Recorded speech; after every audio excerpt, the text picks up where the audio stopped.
नमस्कार, मैं हूं जितेंद्र खिलनानी और आप देख रहे हैं हिंदुस्तान मेल न्यूज। अब होगी मुद्दों की बात सच के साथ। चलिए रुक करते हैं देश दुनिया और इंदौर शहर की कुछ बड़ी खबरों की ओर। इंदौर में एक्सीडेंट के मामले लगातार सामने आ रहे हैं। इसी कड़ी में एक एक्सीडेंट का मामला सामने आया इंदौर के आजाद नगर थाना क्षेत्र में, जहां एक तेज रफ्तार सिटी बस यात्रियों सहित एक पानी के टैंकर में पीछे से टकरा गई, जिसके कारण बस में बैठे यात्रियों को गंभीर चोट भी आई। तो वहीं पूरे ही मामले में आजाद नगर पुलिस जांच में जुटी हुई है। पूरा मामला इंदौर के आजाद नगर थाना क्षेत्र का है। आजाद नगर थाना क्षेत्र के रिंग रोड पर एक तेज रफ्तार सिटी बस पानी से भरे हुए टैंकर के पीछे से घुस गई। बता दें, जिस समय घटना हुई उस समय सिटी बस में कई यात्री सवार थे। वहीं घटना इतनी भीषण थी कि सिटी बस पीछे से घुसने के कारण पूरी तरह से क्षतिग्रस्त हो गई और उसमें बैठे यात्री, जिसमें छोटे बच्चे और महिलाएं भी शामिल थी, वह भी घायल हुए हैं। वहीं कई छोटे बच्चों को तो गंभीर रूप से चोटें भी आई हैं। वहीं घायल हुए यात्रियों को इलाज के लिए निजी हॉस्पिटल पहुंचाया गया है। वहीं आजाद नगर पुलिस पूरे मामले की जांच पड़ताल करने में जुटी हुई है। जैसे ही भीषण एक्सीडेंट की घटना घटित हुई, सिटी बस का ड्राइवर यात्रियों को अकेला छोड़कर सिटी बस को वहीं पर छोड़कर फरार हो गया। इसके बाद वहां पर मौजूद रहवासी और यात्री आक्रोशित हो गए और उन्होंने सिटी बस में तोड़फोड़ की घटना को भी अंजाम दिया। फिलहाल पूरे ही मामले में आजाद नगर पुलिस जांच पड़ताल करने में जुटी हुई है। क्या एक्सीडेंट हुआ? मैं सीधे रोड पे आ रहा, सिटी बस पीछे से काफी स्पीड में टायर रगड़ने की आवाज आई, एकदम उसने ब्रेक मारे, मैं पलट के देखा, जब तक तो ठोक दिया उसने। इधर साइड में पूरा खड्डा है, मैंने टैंकर जैसे तैसे कंट्रोल किया और बचा है ना। उतनी देर में ड्राइवर उतर के भाग गया। अच्छा, कितनी स्पीड में था, कैसे हुआ कुछ ऐसा? काफी स्पीड में था, मैं तो खुद ट्रैक्टर चला रहा था, टैंकर चला रहा था, पर ये टैंकर की स्थिति आप पूरा लोहे का देख के आप ही समझ सकते कितनी स्पीड से ठोका। बस में, सिटी बस? बस तो लगभग पूरी भरी हुई थी। कोई घायल हुआ, कोई किसी की इस तरह से? हाँ, लेडीज हो, इनको लगी है, कुछ बहुत सारे लगी है लोगों को। सियासत की रवायत ऐसी है कि जो दिखता है वो होता नहीं है और जो होता है वो दिखता नहीं है। इसीलिए जब कोई ऐसी तस्वीर सामने आती है तो कयासों के बाजार गर्म हो जाते हैं। हर कोई अपने अपने हिसाब से अटकलें लगाने लगता है। हाल ही में सीएम शिवराज सिंह चौहान ने नागपुर में संघ प्रमुख मोहन भागवत के दरबार में हाजिरी लगाई, तो इसे भी कई चश्मों से देखा गया। राजनीतिक और प्रशासनिक गलियारे में इस मुलाकात को किसी बड़े बदलाव के संकेत के तौर पर देखा जाने लगा है। ऐसा इसलिए क्योंकि मध्य प्रदेश में कैबिनेट विस्तार और निगम मंडलों में राजनीतिक नियुक्तियां पेंडिंग हैं। गुजरात फॉर्मूले के तहत सरकार में बदलाव की संभावना पर गुणा भाग और परिणाम भी निकाले जाने लगे हैं। यह भी इसलिए क्योंकि शिवराज का नागपुर जाने के पहले से कोई प्लान नहीं थे, लिहाजा मंत्रालय के अफसर भी बदलाव की सियासी खबरों पर भरोसा करने लगे हैं। इलेक्शन कमीशन ने एकनाथ शिंदे गुट को असली शिवसेना मान लिया है। ईसी ने शुक्रवार शाम को शिंदे गुट को शिवसेना का नाम और तीर कमान का निशान इस्तेमाल करने की इजाजत दे दी है। इसी बीच महाराष्ट्र के अमरावती से भाजपा सांसद नवनीत राणा ने उद्धव ठाकरे पर निशाना साधा है। उन्होंने कहा, जो राम का नहीं, हनुमान का नहीं, वो किसी काम का नहीं। एक निजी टीवी चैनल से बात करते हुए नवनीत ने मुख्यमंत्री एकनाथ शिंदे को जमीनी स्तर का नेता बताया।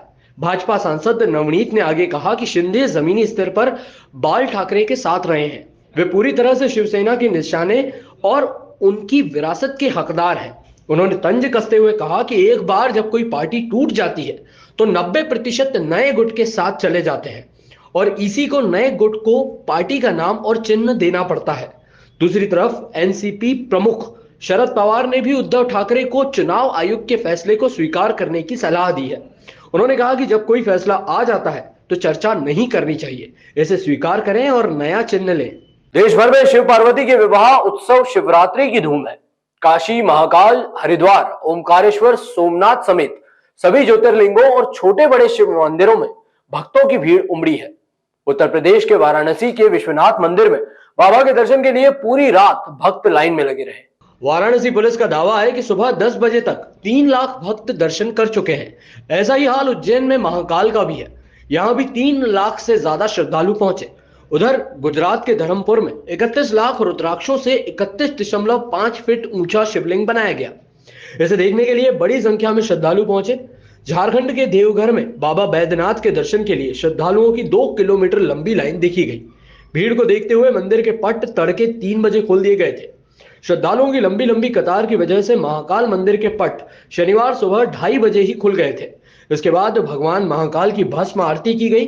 4 बजे से भक्तों को मंदिर में प्रवेश दिया गया। दिल्ली के निक्की यादव मर्डर केस में अब नया ट्विस्ट आ गया है। शनिवार को पुलिस ने बताया कि आरोपी साहिल का परिवार भी निक्की के मर्डर की साजिश में शामिल था। पुलिस का कहना है कि घर वालों ने दोस्त के साथ मिलकर निक्की के शव को फ्रिज में छिपाने में आरोपी की मदद की थी। इतना ही नहीं, निक्की और साहिल की शादी अक्टूबर 2020 में नोएडा के आर्य समाज मंदिर में हो चुकी थी। पुलिस ने साहिल और परिवार से पूछताछ के बाद शुक्रवार की शाम को उसके पिता, दोस्त और चचेरे भाई समेत 5 लोगों को अरेस्ट किया। इसके बाद इन्हें कोर्ट में पेश किया गया। कोर्ट ने पुलिस को इनकी 2 दिन की कस्टडी में भेज दिया। पुलिस का कहना है कि आरोपी की फैमिली को साहिल और निक्की की शादी के बारे में पहले से जानकारी थी। पुलिस ने साहिल और निक्की की शादी से जुड़ा सर्टिफिकेट भी बरामद किया है। आरोपी का परिवार उनकी शादी से खुश नहीं था। इसके बावजूद उसकी शादी दिसंबर 2022 में कहीं और तय कर दी गई। लड़की के परिवार से यह भी छिपाया गया कि साहिल पहले से ही शादीशुदा है। रसूड़िया में पेट्रोल पंप कर्मचारियों ने डीजल कम भरने की बात को लेकर हुए विवाद में युवक की डंडे से पिटाई कर दी। उसकी कार में तोड़फोड़ भी की। साथ में मौजूद महिलाएं बचाने का प्रयास करती रहीं। घटना का वीडियो सोशल मीडिया पर जमकर वायरल हुआ। पागल हो गए वो कैसा मार मार के भाग रहा।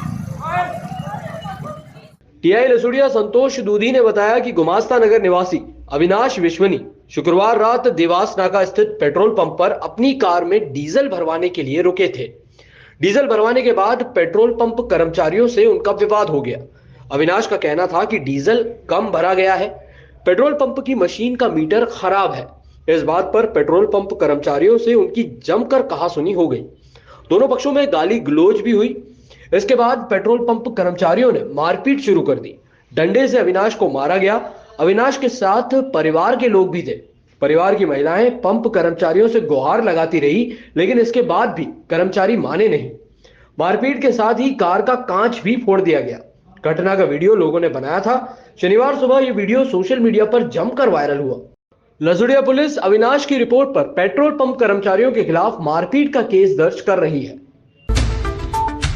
इसी तरह की और भी खबरों के लिए आप देखते रहिए हिंदुस्तान मेल न्यूज, जिसके लिए आप हमारे चैनल को सब्सक्राइब करना ना भूलिएगा।